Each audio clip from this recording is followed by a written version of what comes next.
جب تم میں سے کوئی اپنے مسلمان بھائی سے محبت کرے تو اسے جتا دے کہ وہ اس سے محبت کرتا ہے۔ تم مجھے ضعیفوں اور کمزوروں میں تلاش کرو،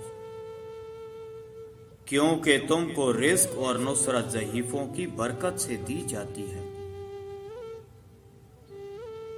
جنت میں ایسے لوگ داخل ہوں گے جن کے دل چڑیوں کی طرح نرم ہوں گے۔ جس نے رمضان کے روزے کو فرض سمجھ کر ثواب کی امید سے رکھا وہ بخشا گیا۔ صدقہ برائی کے 70 دروازوں کو بند کرتا ہے۔ مساکین کو وہ کھانا مت کھلاؤ جس کو تم خود نہیں کھاتے۔ کھانے سے پہلے وضو کرنا تنگ دستی کو دور کرتا ہے۔ کھانے کے بعد ہاتھ منہ دھونا پاگل پن کو دور کرتا ہے۔ تکلیف کی گھڑیاں خطاؤں کو مٹا دیتی ہیں۔ معاف کر دینے سے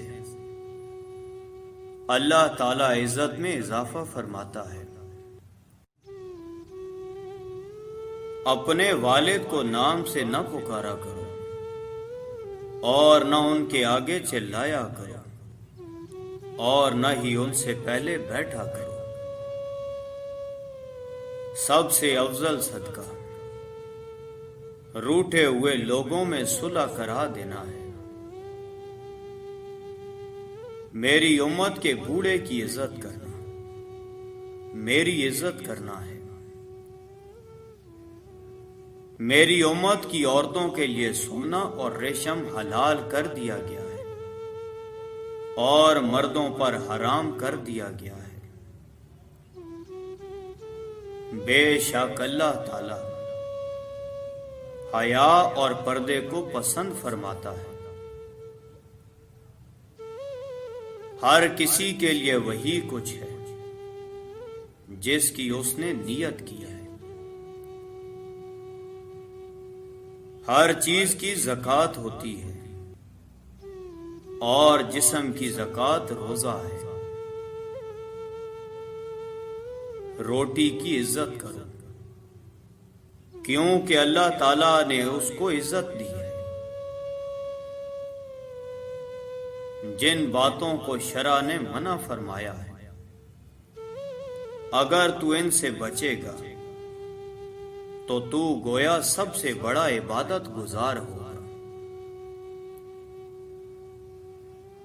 حسن اخلاق گناہوں کو اس طرح پگھلا دیتا ہے جس طرح دھوپ برف کو پگھلا دیتی ہے۔ اللہ کی عظمت بیان کر وہ تم کو بخش دے گا۔ جو ظالم کی مدد کرے گا اللہ تعالیٰ اسی ظالم کو اس پر مسلط کر دے گا۔